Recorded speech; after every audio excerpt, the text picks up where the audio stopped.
Welcome to Wyrd Wessex. My name is Frank Turner. It's a Thank you pleasure for to have having you me. on. Very nice to be here. Yeah, thank you. I've been listening to your music for about 2 decades nearly now. So Wow. it's a real honor Okay. to Well, have you. thank you for that. Thank you very Um, much. That's very kind. yeah, so we got you on particularly to talk about one of your older albums, England Yes. Keep My Bones. Um, and particularly we wanted to focus on the English Curse track. Yes. Um, and we know you have quite an avid interest in history and a pride in being from Wessex itself.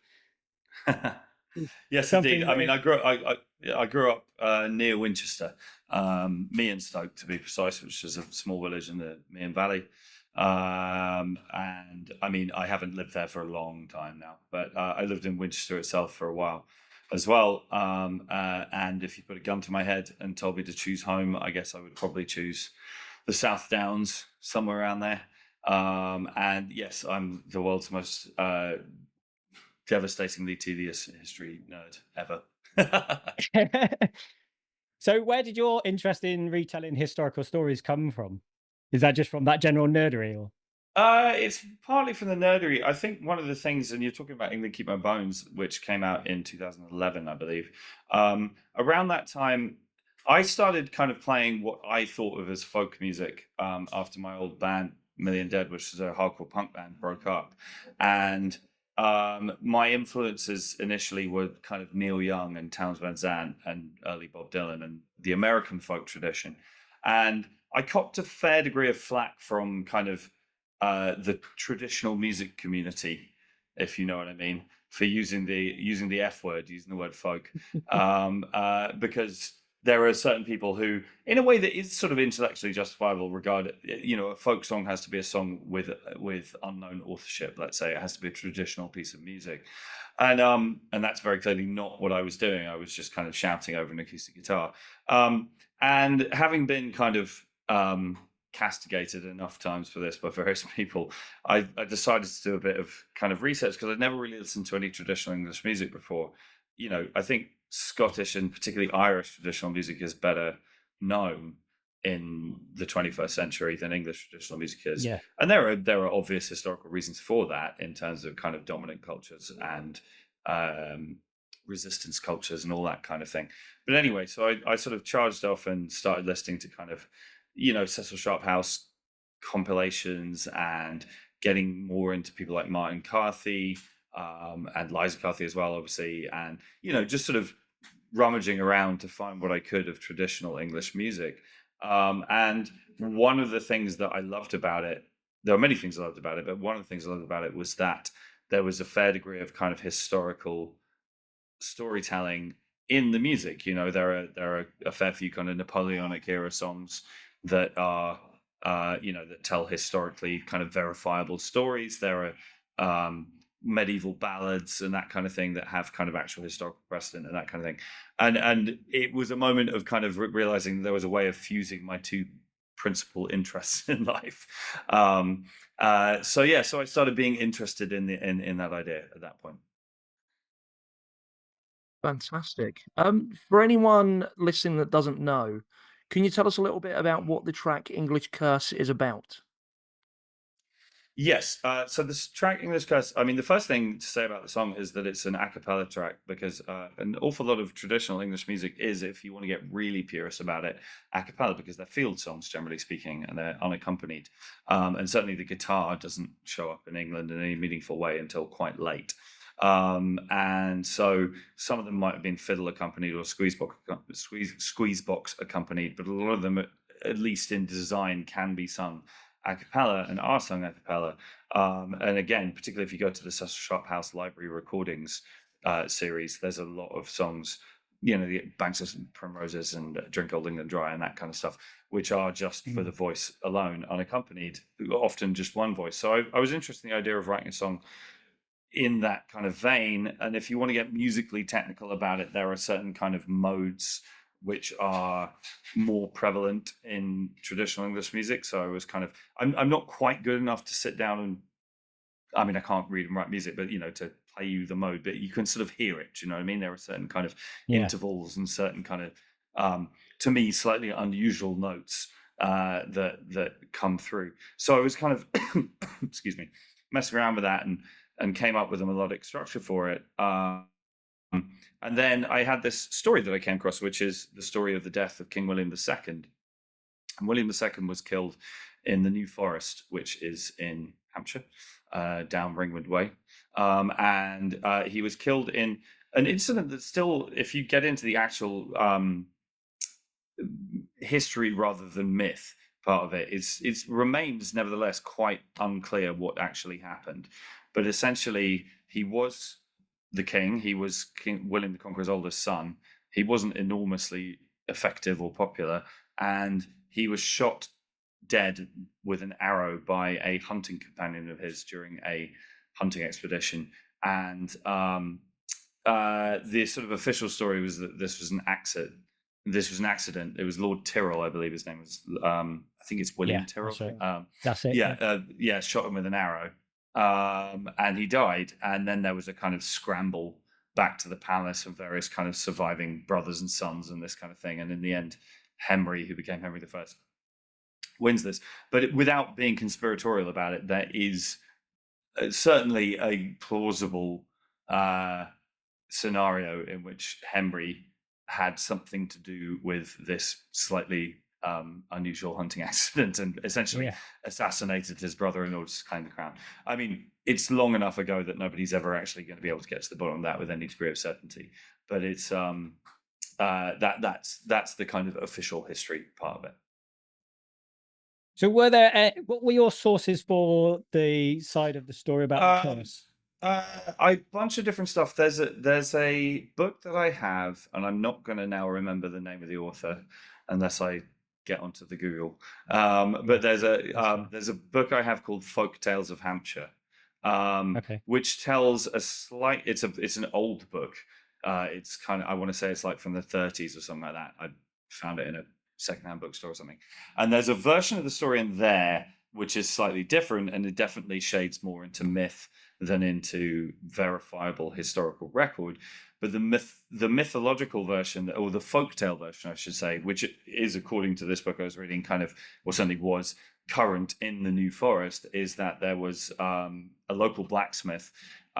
When William the Conqueror came in 1066, there's a 20-year period of kind of Norman consolidation, during which it's a gigantic revolution in the kind of social and political structure of England, and the Normans claimed vast swathes of Anglo-Saxon territory, which had been either aristocratically owned or common land, particularly the forests, and made it into private royal hunting grounds.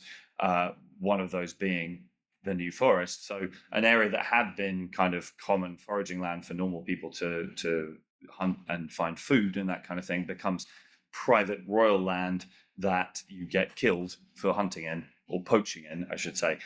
So the story, the myth is that that John the blacksmith had his land appropriated by William the Conqueror and by the Norman regime, and had placed a curse on William the Conqueror, saying that his firstborn son would die as a result of his theft, as it were, and hence William II dies in the New Forest. So, there's a little bit of kind of just so story going on there, obviously. And, you can very much see that this might be something that arose after the fact to explain an unusual incident and all this kind of thing. But it also clearly represents an actual grievance, an actual sense of kind of disenfranchisement and loss and all that kind of thing. So, and it just, I liked it. It appealed to me for a lot of different reasons. I mean, it's local, it's old, all those kinds of things. But it's a story about resisting authority. It's a story about sticking it to the man and telling the powers that be to go fuck themselves. If I'm allowed to swear on your podcast, which I just did. Absolutely, we encourage it. Fuck yeah. But no, so yeah. So there's that was the other aspect that appealed to me, because I'm talking a lot here. You will have noticed. I was sort of alluded to this earlier, but part of the reason why people spend less time, I think, listening to and thinking about English folk music is because England has been dominant within Great Britain, and then later the United Kingdom, and then the United Kingdom, obviously, you have the British Empire and all that kind of thing. So there are it's not generally speaking the music of, it's not considered generally speaking to be the music of the underdog, if you see what I mean. It's and I get that, and I appreciate that. But it was cool to me to find a traditional English song that was sort of the voice of, to use a cheesy phrase, the common people, as it were, kind of telling authority figures to go fuck themselves, or to find a story that represented that. There's a lot of great English traditional songs from the 1640s, from the Civil War period, where you have a similar thing going on, where you have a kind of, the levelist movement and that kind of thing, and people, normal, quote unquote, normal people further down the social scale, kind of asserting themselves and asserting their rights and their voices. So I was attracted to it by the fact that it's about killing a king. I thought that was kind of cool. Very much so. Is there anything that connects you personally, you feel, to the New Forest or the history of the area that drew you to it? Not especially, because ultimately I'm from East Hampshire. So if you want to get into the weeds of this, which I suspect this would be the podcast for, is Ringwood really in Hampshire? I'm just saying that to annoy my friend Craig, by the way. Anyway, but so I've been to the New Forest many times as a kid, on kind of Sunday afternoon strolls, Boxing Day, that kind of thing. Do you know what I mean? But it's not quite my absolutely kind of native territory, let's say. So yeah, we quite love folklore on this podcast, obviously, and history as well. But we're generally quite skeptical. So do you believe in the curse itself, or in curses in general? I am an extremely skeptical person, so I'm not sure that I really believe in curses per se. But as I was saying, I do think that, like, the value in things like folklore and mythology, and again, I'm sure you're much more knowledgeable about this than I am, but the value in that isn't the direct surface level content of what they say, is what they say about the people who tell the stories, because they particularly if they survive over a long period of time, they represent clearly represent an opinion, a grievance, a view of the world, whatever it might be, and so, for example, a lot of English folk songs tend to be about sex and death. You look at Oxford Girl, you look at Matty Groves, all those kinds of songs. They generally involve people having sex and then dying, and which there is value in that fact. There is something interesting to find for that. So I'm not sure that I really believe in the curse, but do I believe that people were resentful of the Norman kind of power grab, as it were, in the 1060s, 70s, and 80s? Yeah, absolutely. It is reasonably well documented anyway, but it's kind of I think this is the thing about folklore, because again, history tends to be written by the powerful and by the winners and that kind of thing. And again, one of the values of folklore is that it's a tiny little fissure through which the other voices can escape, as it were, the kind of grinding power dynamics of the writing of history. So I think that it's definitely something that's worth listening to. So what do you personally hope that listeners take away from not just this song, but your music in general, I suppose? Oh, well, I try to not be too prescriptive about what people take away from my music. They can take whatever they want. I think that the fun thing about art is that once it's left my mouth, it's other people's property to kind of interpret and discuss as they like. I told the story a few times, but there's a guy in Germany who I've not actually seen a corkboard, but he definitely has one in his house with bits of coloured string. He came up and told me that, like, all my songs are connected and it's all one giant story, and that this person in this song is this person and all this kind of thing.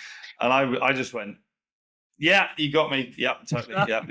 Partly because I wanted to see where he would go with it and on some levels he's right, in the sense, like, broadly speaking, right autobiographically. So it's like there are real people in my songs who get mentioned, but like he was very adamant that he'd like cracked some kind of secret code.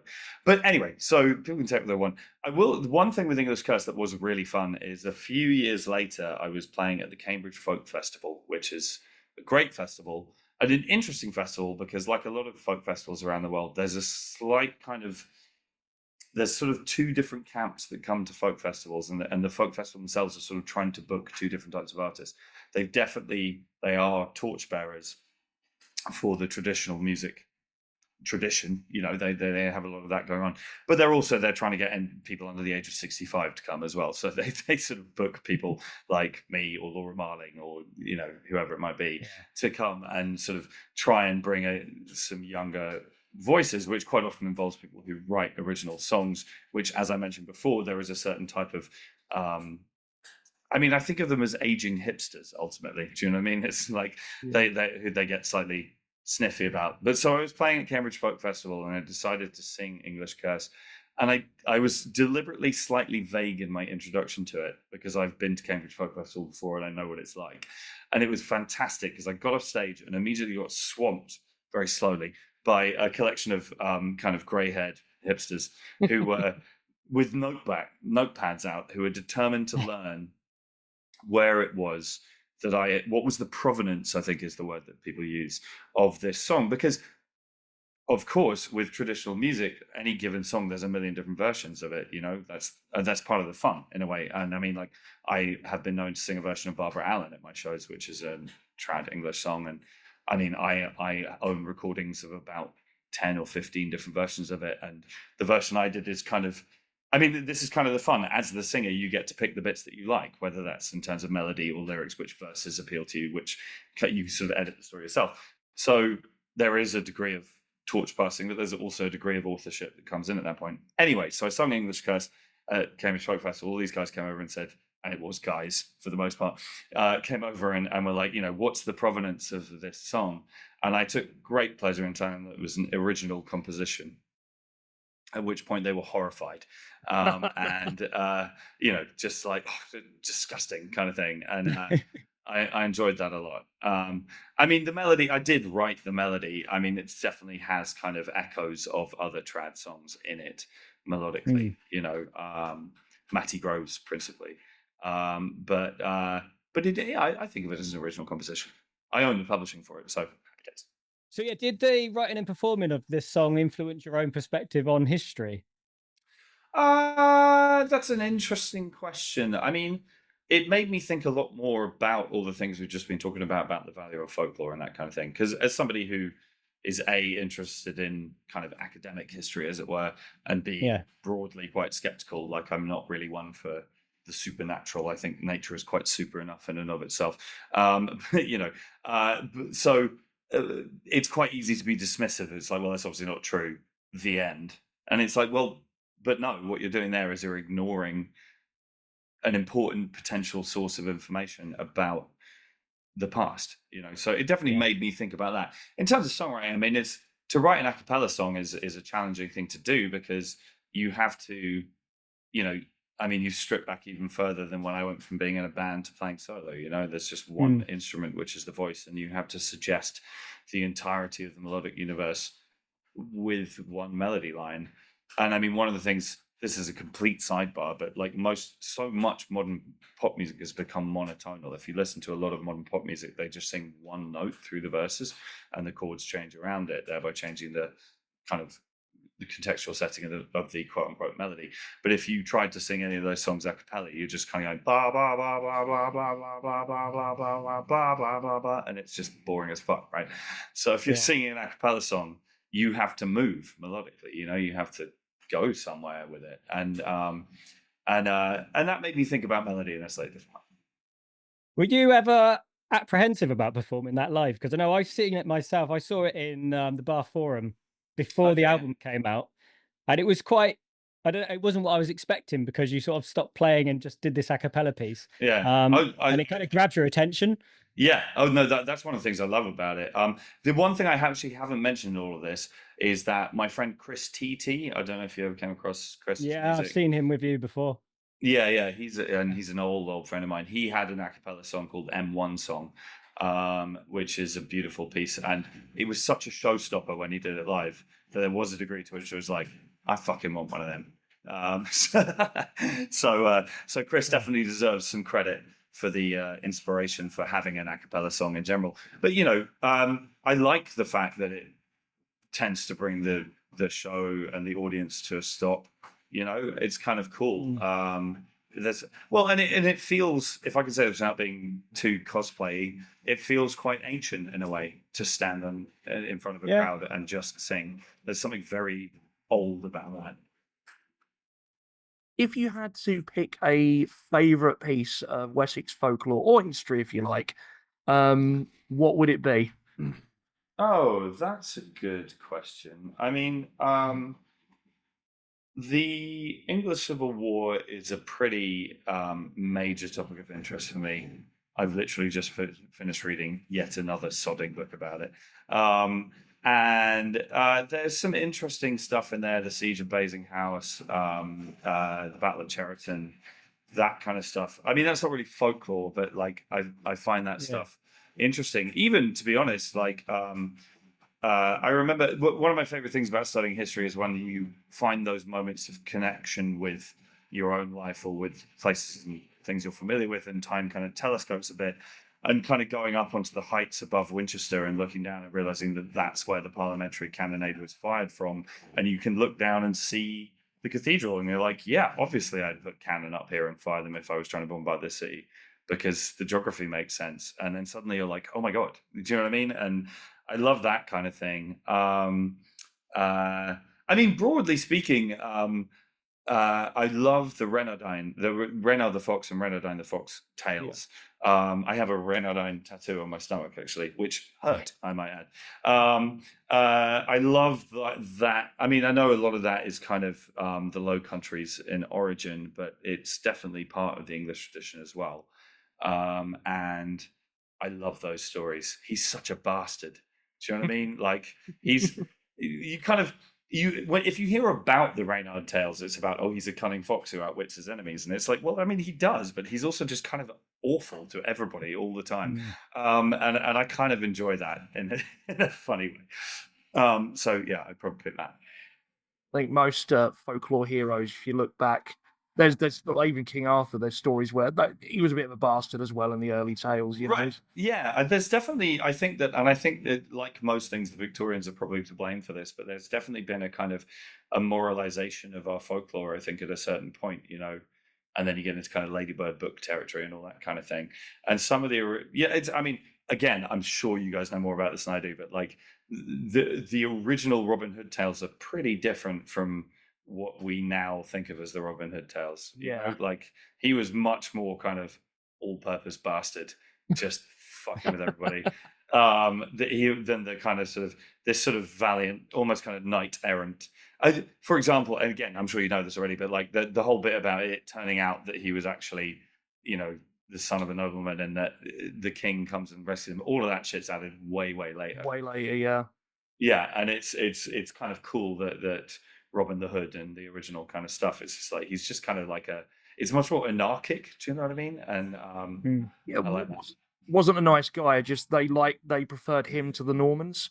So you know, right, and this is the thing of like, just generally speaking, I think that like that kind of sanitization of folklore. It's a bit like Charles Dickens, who's, you know, clearly one of, if not the greatest writer in the English language of the 19th century. But at the same time, the moral of his books tends to be make friends with rich people and they'll save you.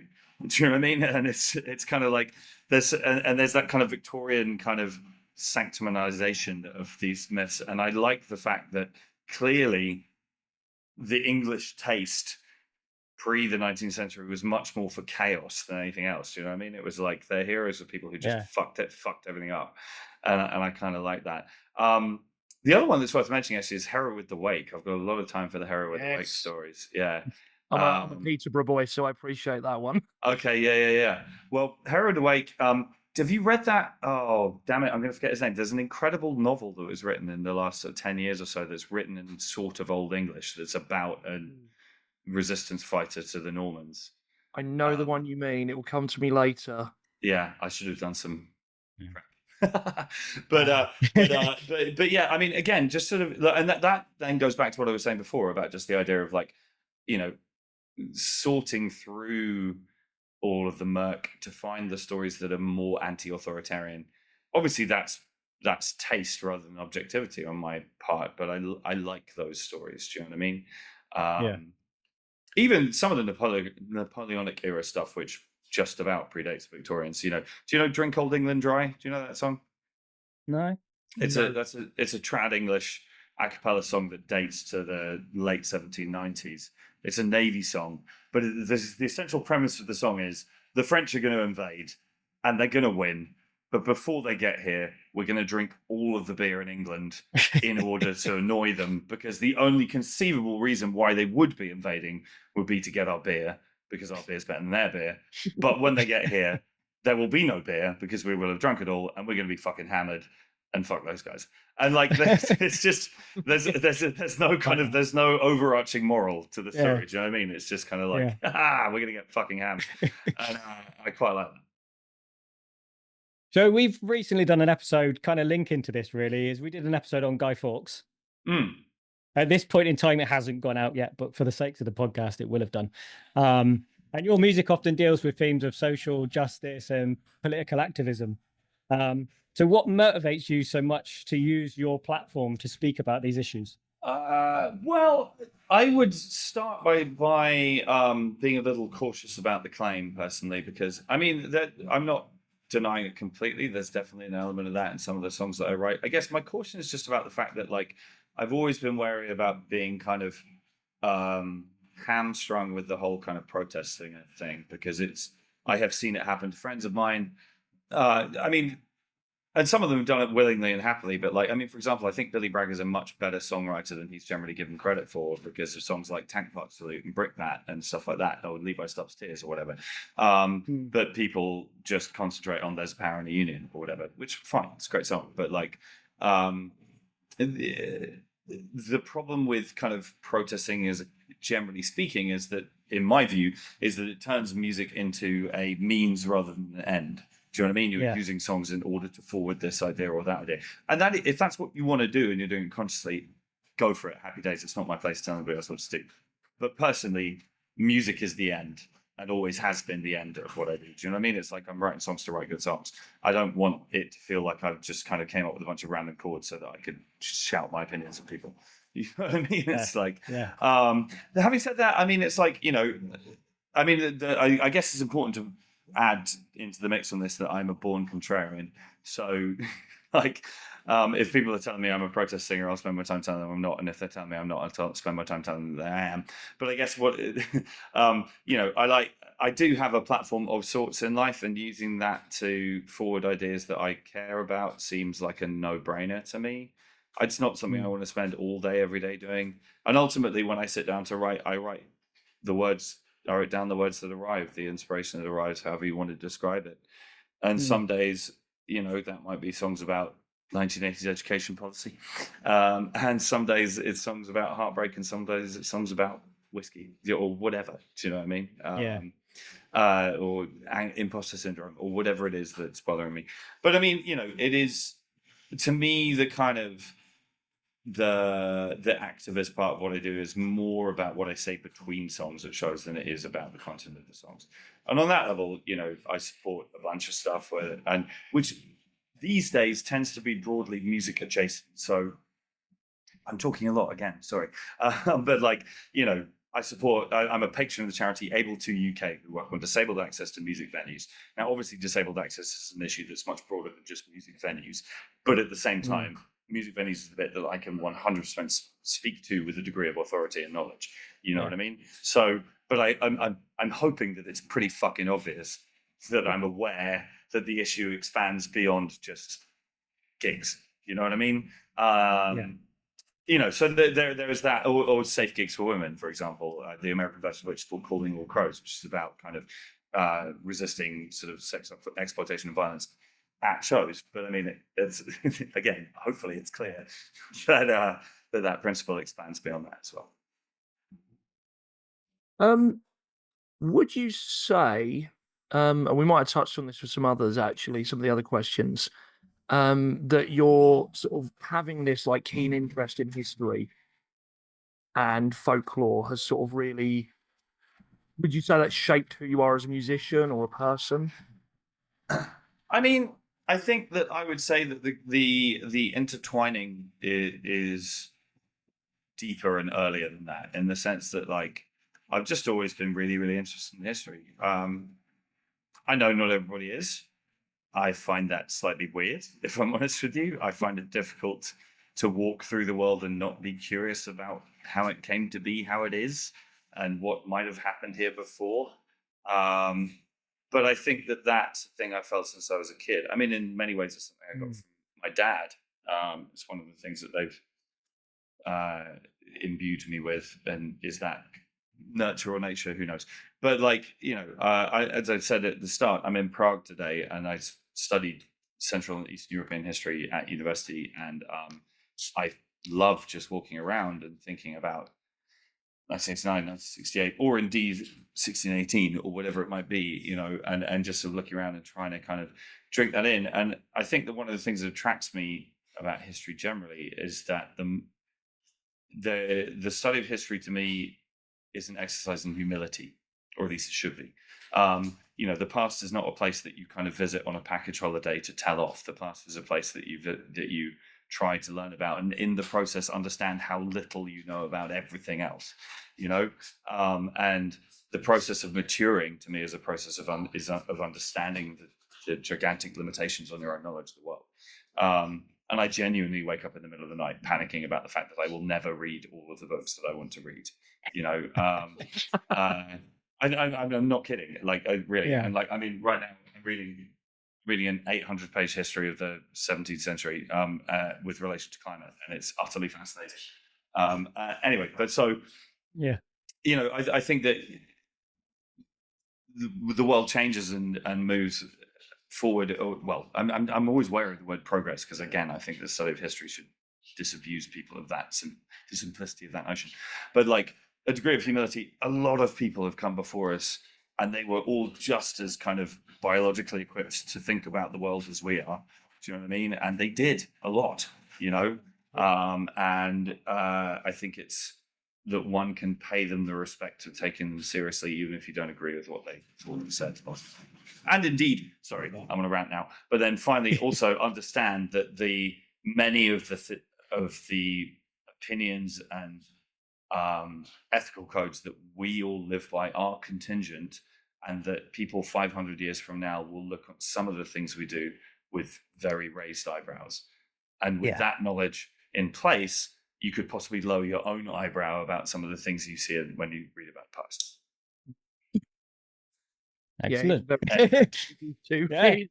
Very easy to sort of cast sort of blame, as you say, into the past, and, you know, just without right. But understand that mindset, isn't it?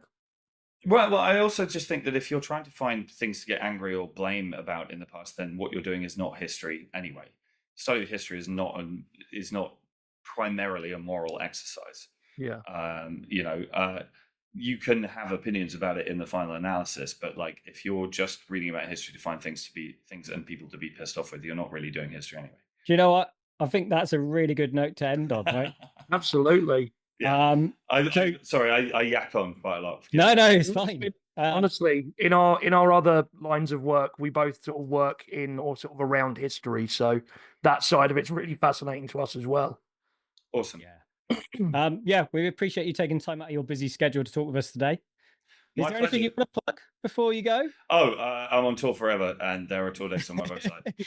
I'm gonna dig into the rest of the podcast. I've really enjoyed this. Oh, bless you.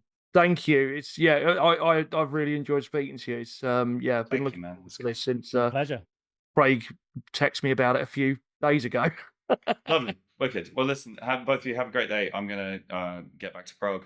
Have a crack one tonight. Awesome. Prague. All right, thanks, guys. Stay weird.